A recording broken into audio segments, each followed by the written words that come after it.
Hi guys, welcome to Car Facts.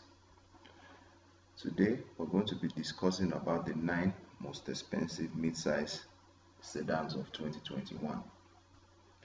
The best luxury mid-size sedan combine the smooth riding opulence of large luxury cars with the agility of the small luxury cars. So let's just dive into it immediately. Number 9 on our list is the Cadillac CT5. The Cadillac CT5. The 2021 Cadillac CT5, it comes up short in terms of the interior quality.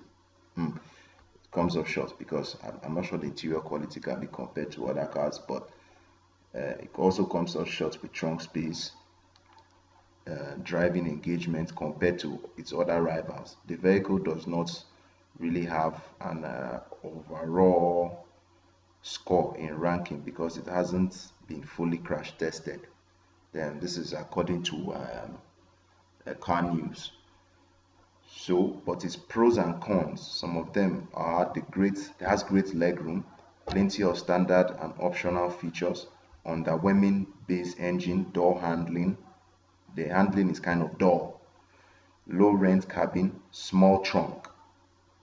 The trunk space is not that big. But what's new for the 2021 CT5 is that it has the Android Auto and Apple CarPlay gain wireless capability, which comes in most of the modern cars, a 12-inch fully digital instrument cluster and a Supercross driver assistance system are newly optional. And the price tag for the biggest Cadillac CTS with the most horsepower is $47,795. I'm guessing this is going to be within 200 or 300 horsepower vehicle. Yeah, the interior, talking about that interior, this is it. But it's kind of cool, It's kind of cool. The interior plus the infotainment system, it's quite okay. It's quite okay, but I don't know why the other experts are like they are not really feeling the vibe of it, but it's quite okay for an American car. So next stop on our list is the Acura 2021 Acura TLX. Yeah, the TLX. This comes at about $48,300. The redesigned Acura TLX ranks at the bottom half. It has a quality interior and a posed ride, but it's let down by cramped rear seats. The seats kind of like I don't really know. The seats it's not really appealing that much. But its pros and cons is it's composed ride and handling. It's composed in its ride and handling. It's zippy turbocharged engine, high-end interior with a low starting price, cramped rear seats. That's a con. That's one of the cons. The transmission is hesitant in manual mode. Kind of like when you switch it to manual mode, I'm not sure it really gives you that kick immediately. But also comes with 272 horsepower. And that interior, coming to talk of the interior, this is the dashboard. It kind of looks sporty, like a sports car, with this McLaren, with the console like a McLaren, kind of sporty. It's kind of sporty dashboard. Then this is the rest seat. Nothing too fancy, nothing really too fancy. Next up, we have the 2021 Lexus ES series, E350. Yeah, the Lexus ES boasts of a composed ride, a comfortable and roomy interior. Oh, Lexus, you can never expect less from a Lexus. Lexus is always very luxurious, and an abundance of standard feature. Oh, Lexus too luxurious, very luxurious. You can expect that from a Lexus. With this is the interior, but it has some pros and cons. The pros are like it's smooth in riding, it's spacious and comfortable with a quiet interior with many standard features. But a con is distracting infotainment controls. For the young people now, the infotainment is too engaging. So I think too many features, so many things. And Lexus, like one of the first cars that had this parking assistance. So it kind of like, especially if a young dude is driving it, so it's going to be like, mm, it's kind of like going to be distracting because of so many features on the infotainment system. And what's new for it is now an all wheel drive, and it has a 203 to 302 horsepower. Yeah, and price tag is at $49,000. Kind of like affordable, for kind of like affordable for a young lad. Very affordable, especially the ones living in the USA and the rest. So next up, that's on number 6 on the list. I started from number 9, number 8, number 7. That's this, which is the Lexus. Then now number 6 on our list is the 2021 Jaguar XF. The 2021 Jaguar XF. The 2021 Jaguar XF, it delivers this athletic handling and a relaxed ride, but a majority of it is to competitors. As to the competitors have nicer cabin. It has a nice, yes, it has nice cabin. I know that the Lexus has a nice cabin, very nice cabin, and many offer stronger engines. Yeah, I know that Lexus has that. I mean, the Jaguar has that power. The XF does not have an overall score yet in ranking because it hasn't been fully crash tested or scored or predicted for its reliability. Yes, its reliability is durability. But we know Lexus and Jaguar, they do a lot of, they create a lot of luxury cars. Yes, very luxury cars, very appealing, very attractive. So what some of its pros and cons are like poise handling, great fuel economy features, straightforward infotainment controls, spacious passengers and cargo space. But the cons are the engines does not have as they are not as powerful as that of its competitors, and the cabin is not as nice as some of its other rivals. But cabin is still okay. Yeah, it's still like, from this interior, it wants to be like the Range Rover, like the recent interior of the recent Range Rovers and the rest. And it comes with a price tag of about $50,000. $50,000, quite affordable. And what's new for it is that it has a standard, 11.4-inch touchscreen, as you can see on the picture there, a 12 speaker Meridian audio system. Woo. They make one of the best audio systems, satellite radio, HD radio, and wireless device charging. More newly standard safety features. They have soft brake wagon discounted, and the V6 is really no longer available. But it comes with a 296 horsepower. That's for the biggest XF. Yeah, I think they have even the lower ones, which have lower startup prices. Next up, number 5 is the Genesis GAT. The Genesis GAT. And they're really trying.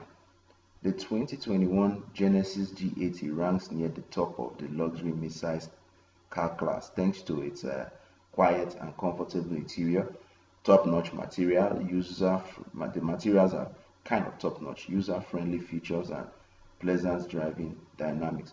But it has some pros and cons. Definitely does have some pros and cons. This is the interior. Almost wants to look like that S-Class, but nothing near it. It's packed with standard features, spacious high-end interior, comfortable ride, refined 4 and 6 cylinders engine, but has a long reach. The cons has a very long reach to infotainment touchscreen. I'm not really feeling this interior that much, especially that steering wheel wants to look like one old Datsun, one 1987 Datsun like that. Then what's new for it is fully redesigned. Then it has 300 to 375 horsepower. So next up is as a number 4 on the list is the Lincoln Continental. Lincoln Continental for the old schools, the people that were born in the 60s. I think this would be like more of a papa's car also. It's more of like the old old aristocrats and old noble people. I think they would mostly like to use this because those were what the head of states and the big men of those days used to use. But now they've redesigned it. It's been redesigned.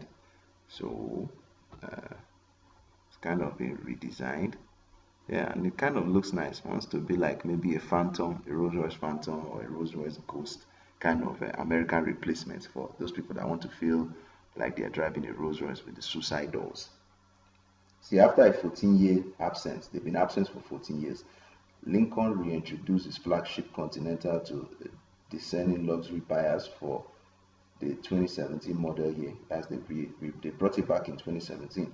Unfortunately, consumer interest hasn't translated into sales, and the full-size sedan won't live on past its current incarnation. And you know now, like the Phantom, that's kind of like Phantom, Rolls Royce Ghost, the Bentley, they've kind of like the British guys, they've kind of like overtaken that luxury sedan market, and it's even the Maybach had to like step back and re-strategize. That's why they now brought up the S class, the Maybach S class, because they had to stop production. They couldn't really outsell the Rolls Royces and Bentleys.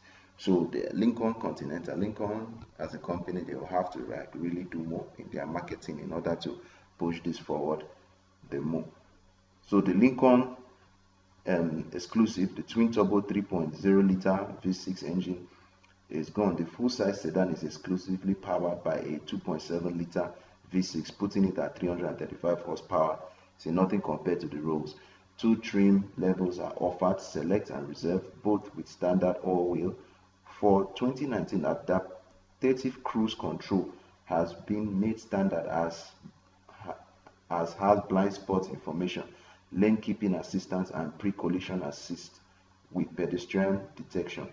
Standard on the reserve is new technology package that includes a 360-degree camera, active park assist, head-up display, power folding side mirrors, and windshield wiper deicer with a 6-speed automatic system. See, all put in compared to what it had with the classics.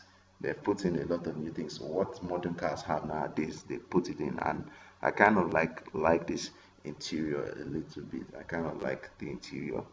It's kind of nice compared to the Genesis. This is kind of better. It has better interior, but they need to really work on the marketing and see how it will go at. And I think it will be mostly favored by the Americans. I think if the American celebrities or stars start putting a little bit of interest, I think they will have an opportunity to go further in it. So next up is the German Audi A6, which comes in at 74,400. Oh, may I not remind, the Lincoln Continental goes for 68,265.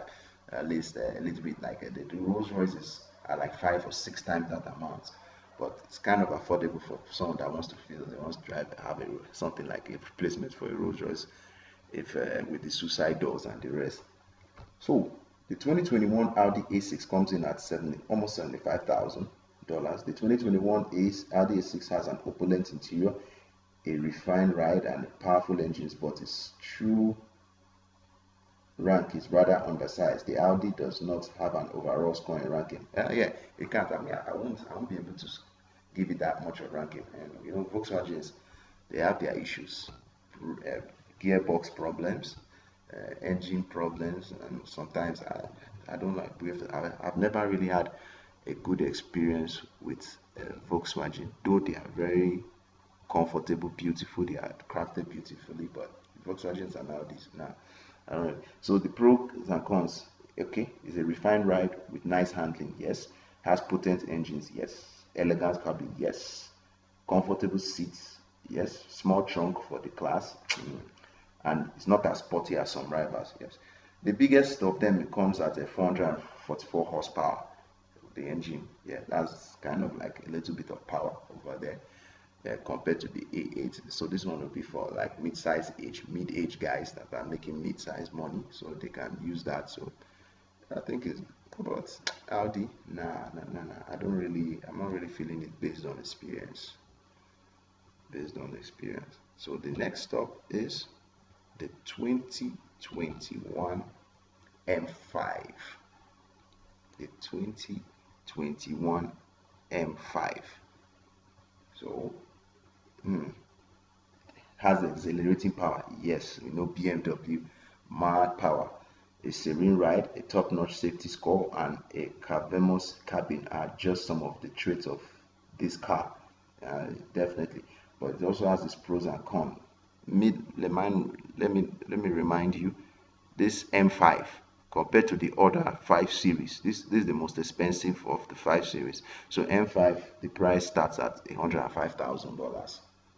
So because it's an M5, so it has that top power and the rest, but the normal 525s and the rest, I'm very sure it's like half of the price of that. So it has it has a monstrous engine. That's one of the advantages. It's a blissful ride. Yes, it has a roomy cabin. Yes, it has a top-notch safety score.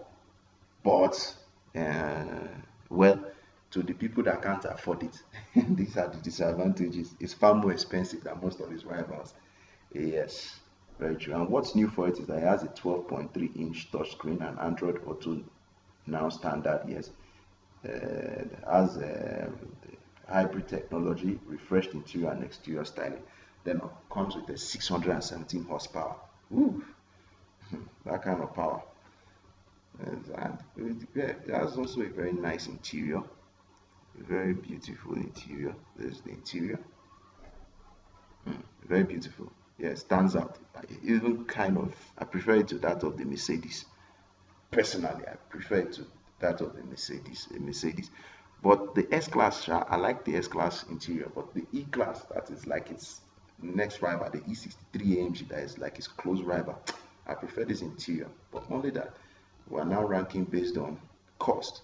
So next is the E63 AMG 2021, which comes at $115,000. Though it offers a luxurious ride, a sumptuous cabin, and a potent engine options, the 2021 Mercedes E-Class lands near to the back of our luxury mid-size car rankings. It has a high base price and a small trunk and its predicted ride. What do you expect? It's a Mercedes. Reliability. Its predicted reliability score is amongst the lowest in the class. And Mercedes, I don't agree, but I know that Mercedes, once it's past 100,000 miles, it's not good that you really keep it that long. But once it's brand new, it serves the purpose. Mercedes and BMWs, once they are brand new, it serves the purpose. You can't compare it with Toyota. A Toyota, even if it's 200,000 miles, it can still serve you better. But the Mercedes starts giving you that peripheral problem. Once it crosses 100,000 miles, you can see the interior. People might like the interior, but I don't. Okay, the carbon fiber is nice. The carbon fiber is nice. The display interior, the display screen is nice, but I don't really like the steering wheel. I think but it's very nice, very nice compared. But the BM, I think I prefer the BM a little bit, but I wish I had the two. So they will all provide different feel to it. So that's it for the ranking. If, like I said, do please like, give your comments, and if you have anything you want me to research on, any video idea that you want me to research or react to, please feel free to say it on the comment section. Subscribe to it and let us reach out, help this channel to reach out to a lot of people that want to know about cars and other stuffs. Thank you very much and goodbye.